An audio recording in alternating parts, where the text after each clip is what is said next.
All right, chat, we did white. Now we're on to blue. Second YouTube video. We're going to go through this. We're going to try to get this done in 20 minutes, but I can't promise anything. I think blue has the least amount of cards I put on here, but we'll see. All right, chat, first card. Academy Loremaster. 2 blue. Human Wizard. 2/3. At the beginning of each player's draw step, that player may draw an additional card. If they do, spells they cast cost 2 more to cast. I have no idea how to use this card. Because both players can use it. And if they do, all their spells cost 2 more to cast. So how are you using this? Right? And it's double blue. So the majority of your deck is supposed to be blue cards or blue sources and splashing a color. I don't know what to do with this. And I'm not sure that even older formats want this. The only thing that I'm thinking of at the moment, but it's really hard to do, is to play this with very, very, very, very, very, very cheap spells. And you make them cost more to play Smoldering Egg so that you can flip it easier. That's the only thing I can think of. I have no idea how you're supposed to use this card. Because making your stuff cost 2 more to cast each turn when you're drawing extra cards is like ridiculous. So, yeah, it's a human. Yeah, it's a wizard, but good lord, it costs double blue. And both players can use it. I just don't know what you're supposed to do with this. Yeah. All right. I guess. Next. Aether Channeler. 2 colorless, 1 blue, human wizard, 2/1. When Aether Channeler enters the battlefield, choose 1. Create a 1/1 white bird creature token with flying. Return another target non-land permanent to its owner's hand. And draw a card. Chat, this card is way, way better than that stupid card that does the exact or the virtually the same thing from Strixhaven. All right, returning a non-land permanent is much better, and drawing a card, not losing a life, and you instead of exiling your graveyard or exiling somebody's graveyard or a card from it. And while the pest is better, there's rarely any time that you're going to take the 1/1 token. Yeah, Kalia's Blood Mage. All right. You draw a card, you don't lose it. The big thing here is how flexible this is in that you're returning permanents or non-land permanents.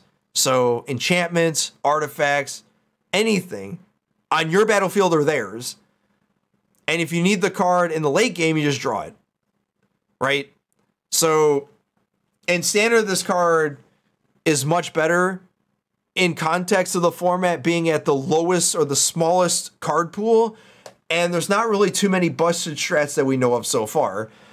So this seems a lot better to where if you're playing against... So the reason why I think this is much better than the other is you either drew a card or you made a pest, because exiling didn't really matter that much.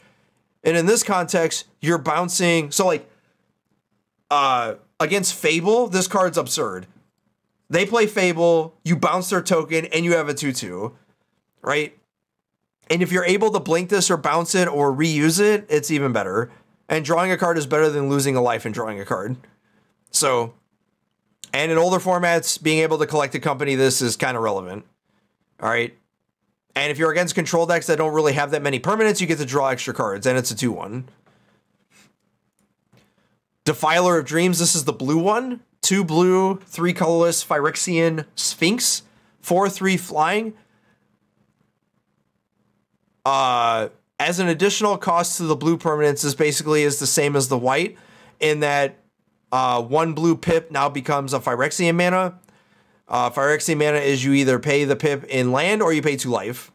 Whenever you cast a blue permanent spell, you draw a card. The problem with this card, Chad, is it's a 5 mana flying creature with a abysmal 3 toughness.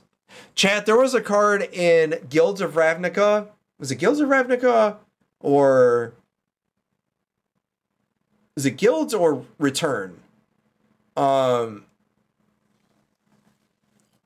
whichever set Dream Eater was from. Dream Eater was a 6 mana return target permanent or target non-land permanent. The problem was, yeah, Ravnica Allegiance or Alliance or whatever. But the problem, it wasn't that it cost 6 mana, it was that it was a 4/3. Like, 3 toughness is horrible. Having your stuff dying to Lightning Strike or a Braid or Wizard's Lightning or anything that deals damage is just horrible, right? And this is not good in older formats, and it costs 5 mana, and it really the flying doesn't matter when your creature's a 4/3. This is abysmal, man. This card's so bad, and there are much better blue cards that you could be using for flying, and yeah, nah, I'm over this. You're not using it in any format, even in standard. Yeah, casting blue permanents and drawing cards. Like, if you get to untap with it, but it doesn't do anything the moment it hits play. And that's the mark of how good cards are from 3 mana on. Are they affecting the battlefield the moment they hit play? No, card is already at a disadvantage. And if you have to untap with it, it's even worse. Essence Scatter is back. 1 blue, 1 colorless, instant counter target creature spell. I think this card's actually more relevant in this format than it was the last time it was around, because there's a lot more creatures in this format than there were before. And while it doesn't counter the stupid Hullbreaker horror, countering 2 mana creature spells on your turn is a big deal. And there are a lot of creatures that you want to deal with, and this deals with a lot of them. I think this is actually an actual sleeper, because this is going to hit a lot of creatures. And blue-based control decks with Essence Scatter is a little bit more relevant now than it was before, I think, because there's a lot of creatures. Or it seems like this standard format is a little bit more based on creatures than the last one. All right. Haughty Djinn. 2 blue, 1 colorless Djinn. Star 4, flying.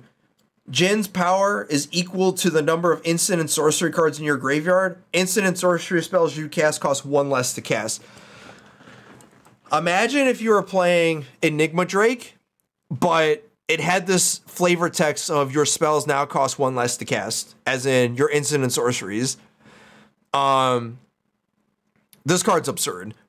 The 4 toughness for 3 mana, you don't care how big this is. If you can get this to a 2/4 for 3, and usually you're probably not casting this for 3, you're probably casting us on 4, and then your 2 mana interactive spell to protect this, like Negate or Essence Scatter, or you're playing white, so you're playing Valorous Stance, or you have a blue spell that gives it protection, or a green spell that gives protection, or a black spell, or whatever, right?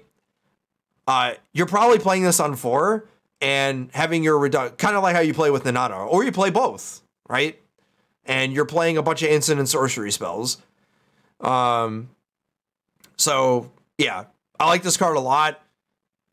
Unsure how good it is in older formats like Explorer, but good lord, 4 toughness is huge, because the majority of damage spells in standard typically end at 3 and top out at 4. And if they're using the 4 damage or 2 mana removal spells on their 1 or 2 mana stuff, then this typically survives. Not all the time, but typically.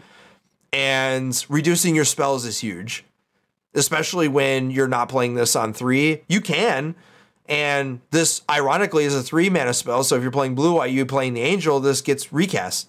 We still have Can't Stay Away, so you can still play that, although this is really hard to cast in a 3 color deck, but still.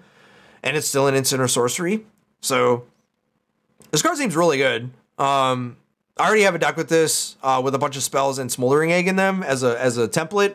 So look for this to be played in multiple blue-based decks, like blue-red, blue-black, whatever. Impulse is back, chat. For those who don't know, Impulse is a very, very old card from Tempest. 1 blue, 1 colorless instant. Look at the top 4 cards of your library, put one of them in your hand and the rest in the bottom of your library in any order. Standard for a long time had Anticipate, which was one less card, and seeing one more card at the top of your library is a lot better than seeing 3. All right. Impulse is very good, and glad to see it back in Standard, and can't wait to play with it. Joint Exploration, 1 colorless, 1 blue, kicker 1 green, scry 2, then draw a card. If this spell is cast, you may put a land card from your hand onto the battlefield. Imagine if this was gain 3 life and it was a 6/6. Oh wait. This card is already decent for 2. But we've had this effect before with preordain, the fixed preordain of, you know, 2 1 colorless, 1 blue, scry 2, draw card. I think Deliberate was the last one we had. That was an instant, and this one just tacks on a green to be able to put a land into play. There is a spell that costs 5 that you want to get to on 4, but I think this card's relevant. Like, in Standard, it's not how fast you go, it's about how efficient you are. And casting stuff on 3 to get to 5 mana, when there's a lot of relevant 5-drops. Your Defilers are on 5, the majority of them, not all of them though. There's a giant, stupid green spell that's really good that we're going to spoil. And getting to 5 mana is still good. And then if you're playing this in conjunction with green stuff like Stomper or any other 3 mana green ramp strategy, this is still good. And I would not be surprised if this saw a lot of Standard play. This is a fixed growth spiral, and while growth spiral was busted, doing it for 3 mana is still good. And you're fixing it to, you know, scry 2 and look at the top 2 to ensure that you hit your land drop. And it doesn't matter if it comes into play tap because you're doing it at instant speed, chat. All right. I want to try this with elves. Like trying to do this in Explorer for 2 mana. I know we already have growth spiral, but maybe this is okay. I'm not saying it's better, but maybe. Silver Scrutiny. X blue. Sorcery. You may cast Silver Scrutiny as though it had flash if X is 3 or less. Draw X cards. We have Memory Deluge in this format already, and I can't imagine that this is better than Deluge.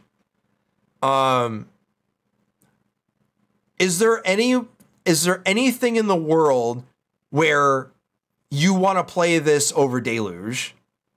Deluge looks at 1 more card or 2 more cards for the same mana cost, and you get to choose from them. And if you pay 7, you get to see 7 cards and basically have dig through time. I'm not sure this is better than that because both have flash. This is better late game in theory, but it's X or less, not X or more, or 3 or more. It's 3 or less, not 3 or more. So you're only casting this for flash for exactly 3 cards or less. I don't think this is better than Deluge. So I don't know what deck would want this over Deluge. And I don't see this as a better card in older formats either. All right, Sphinx of the Clear Skies. 2 blue, 3 colorless, Sphinx. 5/5 flying, ward 2. Already better than the Defiler. Domain. When Sphinx of the Clear Skies deals combat damage to a player, reveal the top X cards of your library, where X is the number of basic land types among lands you control. An opponent separates those cards into 2 piles. Put 1 pile into your hand and the other into the graveyard. Basically, Factor Fiction. 5 mana for a 5/5 flying ward is already good. We saw that with the older dragons from Forgotten Realms. And ward 2 basically says, you know, you got to pay essentially close to 4 or 5 mana to kill this. So basically on curve. But the real question is how are you going to get value out of this domain? So the best case scenario, or rather, the floor for this card is 2 to 3 color decks, right? And the ceiling is obviously 4 or 5 color decks, but you got to have a 4 or 5 color deck to make this work, to get as close to fact or fiction as you can. But if you get a 3 color deck, that's basically a I don't remember that card. The blue-black card from the Ravnica sets. Entered the battlefield, 3/2 menace, basically, but it only 3 cards, not 5. I can't remember what the card's called, but that's basically what this is. But you keep doing it when you deal combat damage. So if you connect with this is basically like, you know, good game. But I think you want this in a 5 color deck. I just don't know what deck wants this. And there are better cards at 5 mana in older formats, so this is a standard playable card. I just don't know what deck wants this. And if it's a control finisher, I guess? I'm not sure. But still, 5/5 for 5 flying is still great rate. The Phasing of Zelda, 2 blue, 2 colorless, read ahead, saga. Chapter 1 and 2, another target non-land permanent phases out. It can't phase in for as long as you control the Phasing of Zelda. Chapter 3, destroy all creatures. For each creature destroyed this way, its controller creates a 2/2 black Phyrexian creature token. Blue now has a sweeper that does not get polymorphs.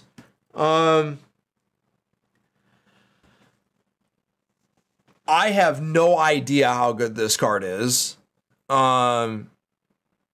But there's got to be better 4 mana sweepers in this, right? Like, at what point is the read ahead for just giving 2/2 black creature tokens to the opponent? What are you supposed to do with this? And if you're phasing your own stuff out, which it says non-land permanents, so you can phase out planeswalkers if you want. But again, like, I want to phase out my own creatures that are bigger or better than the opponents that are going to get back, but still, like, they can just play around this, right?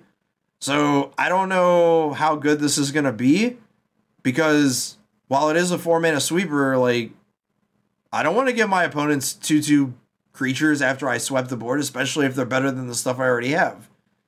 So I'm not too sure what you're supposed to do with this. And heaven forbid that you sweep the board with something that has a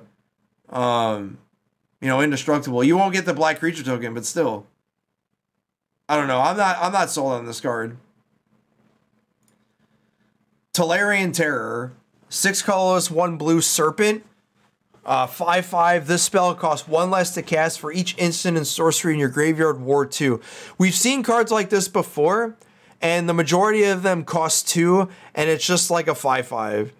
The difference is, I think this one might actually see play in that if you have 6 instant or sorceries in your graveyard, this costs 1 mana, and you can get to that pretty easily to make it cheaper as opposed to 7. You can get this to 1. Easier than being on turn 7. You can cast this on like turn 4, for example. The main reason I wanted to talk about this is because it has Ward 2. So imagine instead of casting this on 7, you cast this on 4, and you have a 4 casting cost 5/5 creature, and I meant for 1 mana, or 2 mana for that matter, and it has Ward 2. So the opponent has to spend its entire turn getting rid of this. And if you're casting it for 2 or 1 mana on turn 4, that means you have interaction to protect this. And there aren't very many removal spells that deals with this outside of the 3 mana, Soul Shatter and other cards that do the same thing, right? And if they do, you have 2 or 3 mana for counter spells because you cast this for 2 or for 1 or 2 mana. So the Ward 2 is what makes this card quite close to playable at a common, where you're playing like Considers and you know, Fable the Mirror Breaker to discard a bunch of instant and sorcery cards and a whole bunch of stuff. Is it like the best card in the world? No. And you don't have to, you know, this reminds me of Gurmag Angler or Hootie Mandrills or whatever, where you're delving 5 or 6 cards. But in this instance, you're not delving all of the cards and you don't have to get rid of them. They just reduce the cost of this card. Sort of like Affinity. All right. That's going to be it for the blue spells, I think. Hold on. Nope, not yet. All right. Voldalian Hex Catcher? Yeah, Hex Catcher. Give me a second. There's 2 cards after this. All right. So Hex Catcher. 1 blue, 1 colorless, 1/1 creature, merfolk, wizard, flash. Other merfolks you control get +1/+1. Sacrifice a merfolk, counter target non-creature spell unless its controller pays 1. I don't know how many merfolk are in standard, but